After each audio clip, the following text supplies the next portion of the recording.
তৃণমূল আমলে বহু সামাজিক প্রকল্পে দুর্নীতি, লক্ষ্মীর ভান্ডার, বাংলার বাড়ি, খাদ্য সাথীতে দুর্নীতি, রাজ্যের বিভিন্ন প্রকল্পে ভুরি ভুরি ভুয়ো উপভোক্তার হদিশ। দুর্নীতির বহরে নতুন সরকারের এবার চক্ষু চড়ক গাছ, এত দুর্নীতি হয়েছে সামাজিক প্রকল্পগুলোতে তৃণমূল জমানায়। প্রাতিষ্ঠানিক তদন্তের ভাবনা রাজ্য সরকারের। অবসরপ্রাপ্ত বিচারপতি বিশ্বজিৎ বসুর নেতৃত্বে তদন্ত কমিটি।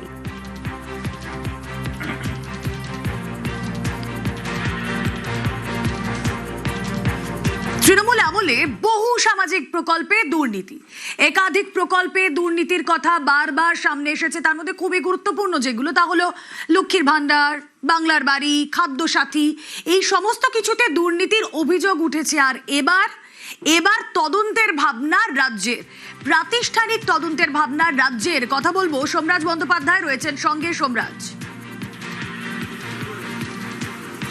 দেখো, লক্ষ্মীর ভান্ডার থেকে শুরু করে বাংলার বাড়ি, খাদ্যসাথীর মতো যে তৃণমূল কংগ্রেস সরকারের সময় যে বিভিন্ন সামাজিক সুরক্ষামূলক প্রকল্পগুলি পরিচালনা হয়ে এসেছে, সেখানে দেখা যাচ্ছে একাধিক প্রকল্পে দুর্নীতি, অর্থাৎ যে প্রকল্প যারা পাওয়ার যোগ্য নন বা যারা পাওয়ার যোগ্য ছিলেন না, তারা সেই প্রকল্পের সুবিধা পেয়েছেন। উদাহরণস্বরূপ বলা যায়, লক্ষ্মীর ভান্ডার হিসাবে 1500 টাকা পাওয়ার যোগ্য লক্ষ্মীর ভান্ডার প্রকল্পের সুবিধা কোনো পুরুষ পাওয়ার যোগ্য নন। কিন্তু তারপরেও দেখা যাচ্ছে, যখন বর্তমান সরকার অন্নপূর্ণা ভান্ডারের তথ্য যখন বিভিন্ন জেলাগুলির থেকে চেয়েছে, তখন দেখা যাচ্ছে একাধিক পুরুষ লক্ষ্মীর ভান্ডারের প্রাপক হয়ে দাঁড়িয়েছেন।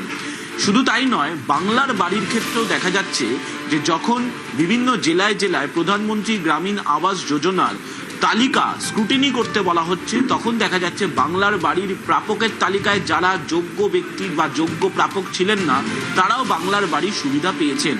শুধু তাই নয়, খাদ্যসাথী প্রকল্পের অধীনে দেখা যাচ্ছে একাধিক ভুয়ো রেশন কার্ডের অস্তিত্ব, এবং তাকে কেন্দ্র করেই এবার নয়া সরকার একটি গুরুত্বপূর্ণ সিদ্ধান্ত নিতে চলেছে।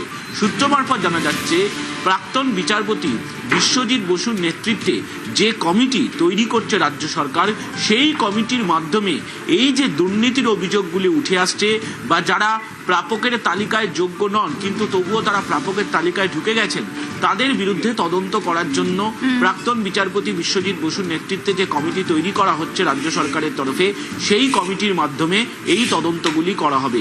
তেমনটাই রাজ্য প্রশাসনের শীর্ষস্তরের আধিকারিকরা পরিকল্পনা নিয়েছেন। ইনস্টিটিউশনাল করাপশনের ক্ষেত্রে কমিশন তৈরি করার কথা ছিল। আমাদের রিটায়ার্ড জাস্টিস মাননীয় বিশ্বজিৎ বসুর নেতৃত্বে আমরা এই কমিটি আজকে তৈরি করলাম। 1 জুন থেকে এই কমিটি ফাংশন শুরু করবে। এর মেম্বার সেক্রেটারি করা হলো আমাদের সিনিয়র আইপিএস এডিজি র্যাঙ্কের জয়রামন সাহেব, তিনি হলেন মেম্বার সেক্রেটারি। গভর্নমেন্টের পক্ষ থেকে চিফ সেক্রেটারি এবং হোম সেক্রেটারি তাদের সমস্ত logistic support, infrastructural support, man power এবং যে যে ডকুমেন্ট তারা চাইবেন সেই তথ্য তাদেরকে দ্রুততার সঙ্গে দেবে। আমি আশা করব এই কমিটি তার ফাংশনিং শুরু করার 30 দিনের মধ্যেই রেকমেন্ডেশন গুলো দিতে শুরু করবে।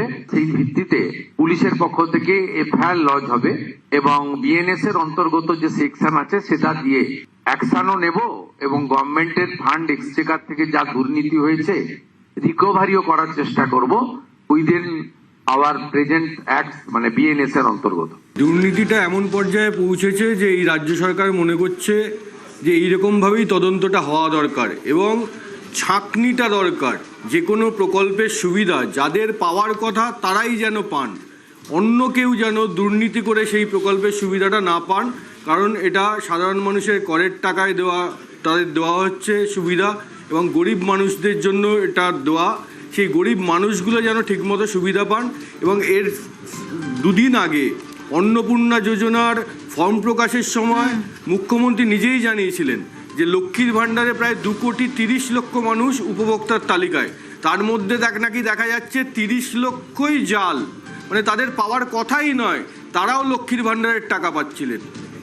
একদমই তাই। ঠিক এই পয়েন্টেই মুখ্যমন্ত্রী শুভেন্দু অধিকারী গত বুধবারই নবান্নে জানিয়েছেন যে কথা কৌশিক বলছিল, যে লক্ষ্মীর ভান্ডারে প্রায় 30 লক্ষ অবৈধ ভোটারের নাম ঢুকে বসে আছে।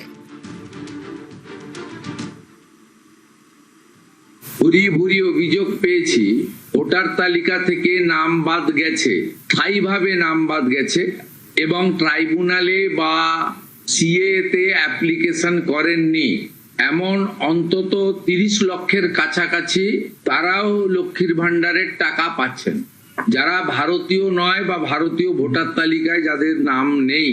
আবার বলি, সিএএ অ্যাপ্লিকেন্ট অথবা অ্যাডজুডিকেটের পরে যারা ট্রাইব্যুনালে আবেদন করে রেখেছেন তারা কিন্তু ব্যতিক্রম। সেক্ষেত্রে এই বিপুল সংখ্যক লোককেও লক্ষ্মীর ভান্ডারের টাকা দেওয়া হচ্ছে।